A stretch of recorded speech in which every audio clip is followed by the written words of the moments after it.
दर्शकों, आज मैं उपस्थित हूँ जुपिटर के नवम भाव में उपस्थित रहने पर कैसे फल मिलते हैं इस विषय को लेकर। तो आगे बढ़ने से पहले मैं एक बार बता दूं कि पूर्व में मैंने जुपिटर के प्रथम से लेकर अष्टम भाव तक के अष्टम भाव में उपस्थित रहने पर कैसे फल मिलते हैं, क्या प्रभाव रहता है, इस विषय के बारे में मैंने पूर्व में वीडियो बनाए हैं, उसको ज़रूर देखें आप। आज का जो मेरा वीडियो है वो जुपिटर के नवम भाव में उपस्थित रहने पर कैसे फल मिलते हैं, इसके बारे में, इस विषय को लेकर आज मैं आया हूँ। तो सबसे पहले हम देखते हैं कि जुपिटर किन-किन चीज़ों का कारकत्व लिए हुए है। तो जुपिटर चूँकि देवताओं के गुरु रहे हैं, तो इसलिए शिक्षा से संबंधित, विज़डम से संबंधित चीज़ों पर गुरु का ही आधिपत्य है। पठन-पाठन हो गया, पांडित्य हो गया, वेद पाठ हो गया, वाद-विवाद, शास्त्रार्थ आदि हो गए, कोई धार्मिक अनुष्ठान है, धार्मिक कार्य का से संबंधित कोई ज्ञान है, उस पर गुरु का आधिपत्य होता है। लेक्चरर, प्रोफ़ेसर, गेज़ेटेड ऑफ़िसर्स या जो भी नेतृत्व वाले जो काम होते हैं, उस पर गुरु का ही अधिकार होता है। उसके अलावा आप देखोगे तो पंचम और नवम भाव के कारक भी गुरु ही होते हैं। और अगर आप ध्यान दोगे तो गुरु मोक्ष आदि विषयों को भी गुरु से ही देखते हैं हम। धन समृद्धि पर गुरु का ही अधिपत्य होता है। सोने का जो मेटल होता है, जो गोल्ड होता है, उस पर गुरु का आधिपत्य है। ये लास्ट में भी मैंने चर्चा किया था लास्ट वीडियो में कि अगर गुरु वक्री हो तो उस समय सोने के दाम घटते हैं। ठीक है? उसके अलावा आपका जो भी अनुष्ठान, यज्ञ अनुष्ठान आदि पर गुरु का आधिपत्य होता है। अब चूँकि आज का हमारा विषय 9th हाउस से संबंधित है, तो 9th हाउस के बारे में एक बार देखते हैं कि किन-किन चीज़ों का कारकत्व है 9th हाउस के पास। तो 9th हाउस को हम भाग्य भाव बोलते हैं।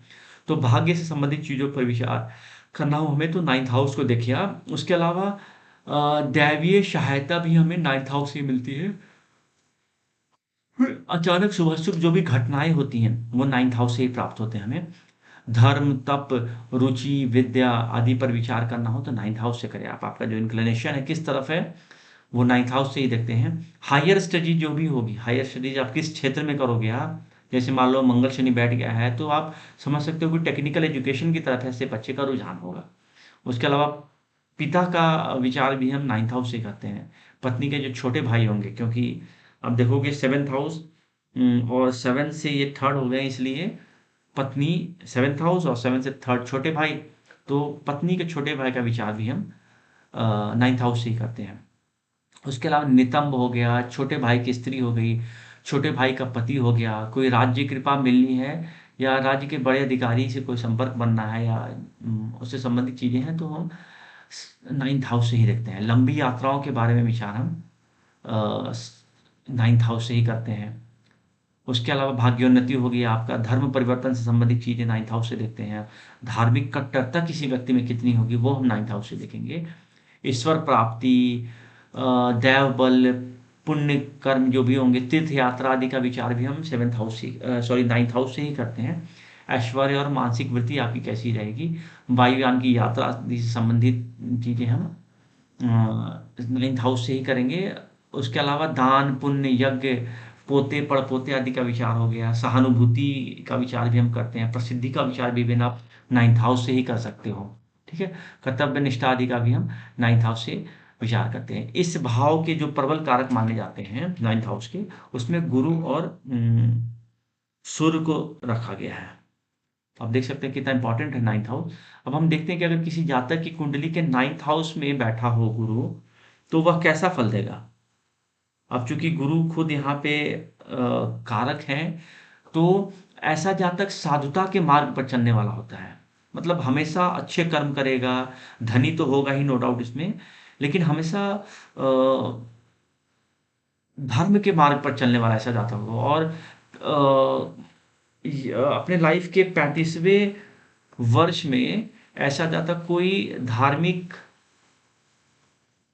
कार्य करा सकता है, कोई यज्ञ करा सकता है ऐसा जातक, और ऐसे कुछ महान पुण्य कार्य करा सकता है। पिता इसके दीर्घायु होंगे ऐसे जातक के, और हमेशा अच्छे कार्यों में से सफलता प्राप्त होगी। अनेक प्रकार की से प्रतिष्ठा और ख्याति भी इस जातक को मिलती है। चूँकि भाग्य भाव में बैठ गया है, तो गुरु को हमेशा उस जातक को हमेशा गुरु की वजह से भाग्य का साथ मिलता रहेगा। इसलिए पद प्रतिष्ठा में कभी कोई कमी नहीं आने वाली है और इतना धन हो जाता है इस जातक के पास, इतना पैसा होता है कि वो दूसरों का भी पोषण करने लगता है।